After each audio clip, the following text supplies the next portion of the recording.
sache, c'est que dans la vie, vous devez savoir une chose. Beaucoup de gens, je le remarque, font des déclarations, beaucoup de gens souhaitent devenir grands, mais nous tenons seulement à vous dire que, comme un penseur disait, nous n'allons pas, ce n'est pas le monde qui avance, c'est nous qui faisons avancer le monde. Donc c'est-à-dire, vous n'allez pas souhaiter seulement que les choses se réalisent, mais vous devez travailler à ce que ces choses se réalisent.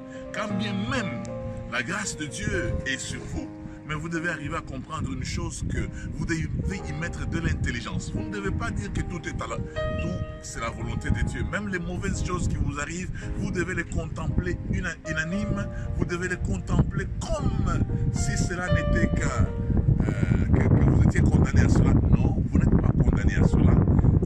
Je tiens à ce que vous ayez un œil de Dieu, quand vous regardez les choses, que vous arriviez à comprendre que Dieu a sa manière de voir les choses. C'est pour cela qu'il voudrait que nous puissions adhérer à cette manière des choses. Ne souhaitez jamais devenir grand, mais travaillez durement pour devenir grand. Parce que Dieu est le Créateur, il a travaillé, il n'a pas souhaité que le monde soit. La Bible déclare qu'il a travaillé 6 jours et s'est reposé le 7e jour. Mais si Dieu pouvait souhaiter que le monde soit, le monde n'allait pas être. Parce que Dieu est un travailleur. C'est pour cela que nous l'appelons même l'Éternel des armées. C'est lui qui travaille, c'est lui qui fait les guerres, c'est lui qui remporte les victoires. Mais pensez que Dieu fera tout à votre place. Pensez que Dieu vous donnera de l'argent, vous vous trompez, parce que Dieu n'est même pas un contrefacteur. Selon, vous savez que sur l'argent c'est écrit, le contrefacteur est puni de servitude pénale. Donc Dieu n'aimerait pas être puni de servitude pénale, quand bien même il ne peut pas être puni, mais il faut travailler. Voilà pourquoi Dieu nous met sur la terre, parce que l'institution du travail est venue avec Dieu, mais avant la chute de l'homme, pour dire que le travail n'est pas venu. Le travail n'est pas venu avec la malédiction, mais le travail a été institué par Dieu avant la chute de l'homme.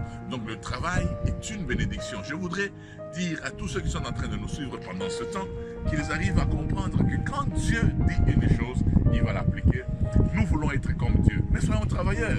Travaillons de manière à ce que ce qu'il nous a promis arrive à se réaliser. Mais vous dites, je ne sais pas ce que je dois faire, mais vous savez que même pour être spécialiste, on commence par être généraliste. Voilà pourquoi nous vous demandons à tous ceux qui sont en train de nous suivre, partout où vous vous retrouvez dans tous les continents, ne souhaitez pas de devenir grand. Ne rêvez pas seulement de devenir grand. Même tous les grands rêveurs se sont mis à travailler de manière à ce que la grâce de Dieu s'accomplisse. Voilà pourquoi je voudrais que chacun d'entre nous arrive à saisir cette pensée. Vous qui attendez en prière, vous qui attendez en croisant les bras, vous qui attendez enfermés dans les maisons, je vous dis que vos rêves ne se réaliseront jamais si vous ne commencez pas. Parce que les Chinois disent, un voyage de 1000 km commence par un pas. Il y a des gens qui ne veulent pas travailler. Ils se disent, je ne veux pas être domestique. Est-ce que vous savez que l'homme que vous appréciez beaucoup dans la Bible, Joseph, n'était même pas un domestique. Il était moins qu'un domestique.